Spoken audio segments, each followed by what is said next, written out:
بە فیڕۆی نەدەین ئەم دەڕۆژە، دەڕۆژی یەکەمی ذیلحیجە، ئەمڕۆ یەکەم ڕۆژێتی، هەتا وەکو جەژنی قوربان فەزڵ و گەورەی زۆر هەیە.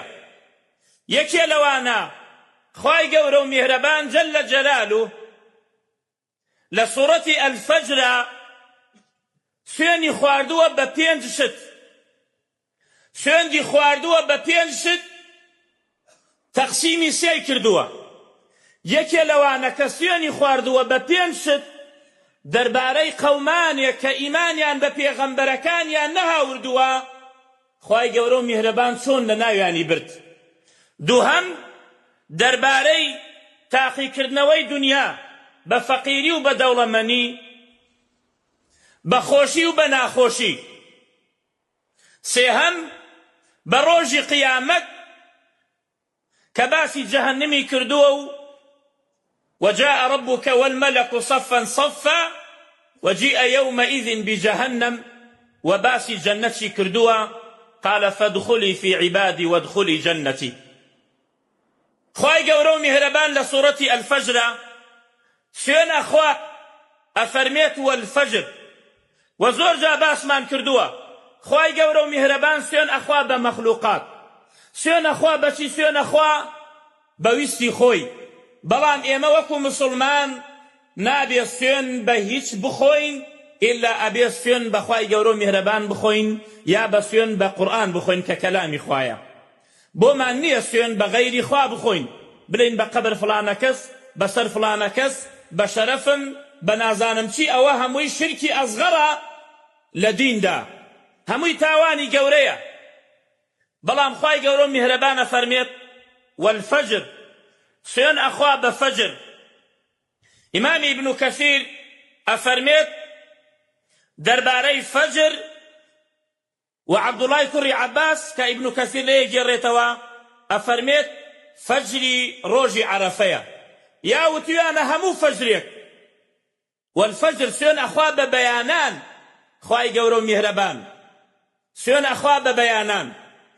وەلەیال عەشر و سوێن ئەخوا بەو دەشەوە کە ئەمڕۆ یەکەم ڕۆژە سوێنی پێخوا خوای گەورە و میهرەبان هەتا وەکو جەژنی قوربان سوێند بەم دەشەوە ئەخوا. والفەجر وليال عشر والشفع والوتر وفي قراءة والوتر. وسوێن ئەخوا بە جووت و سوێن ئەخوا بە تاک. وعلەمایان زۆر تەفسیری ئەماکەن 20 ئارا دێننەوە شەفع کێیە و وتر کێیە. ئەوەی جوانترین و پوخترین بێت کە شەفع مەخلوقاتە، هیچ مەخلوقاتێک نییە ئیلا نێر و مێی هەیە، ئیلا شەفعی هەیە، هەموو شتێک ئیلا خوای گەورە و میهرەبان نەبێ کە ویترە. إن الله وتر يحب الوتر. وتر لە صفاتەکانشی خوای گەورە و میهرەبان. واتە کە خوای گەورە عەلیمە بەرامبەری نییە کە جەهلە. خوای گەورە و میهرەبان کە ناوی حەیە بەرامبەری نییە کە مەوتە. ئەوانە بۆ مەخلوقاتە، بۆ خالق نییە. کەواتە خوای گەورە و میهرەبان سوێن ئەخوا بەخۆی و سوێن ئەخوا بە هەموو مەخلوقات. وفي كل شيء خلقنا زوجين، همو نيرميك. والفجر وليال عشر والشفع والوتر والليل إذا يسر. وسوين بوشوي كاتي كتاريكاي لي أرواه واش واش سويني بيخوا خواي قورو مهربان. أما أودر كويت كأم در روج زور بالريزة عبادة كردن تايدا زور خير وبركته. وفرمويانا شفع يعني روجي نحر وات روجي ججنا كأكاد الروجكا. ووتيانا وتر يعني روجي عرفا كالنوميني بيوترين نو روجي أمدا شوا كحاجيان لعرفان كتاكا نو روجا أو وترا روجي ججنش كدشوكا أوش شفعة بويا خواي قورو مهربان آوا باسيكا. هل في ذلك قسم لذي حجر؟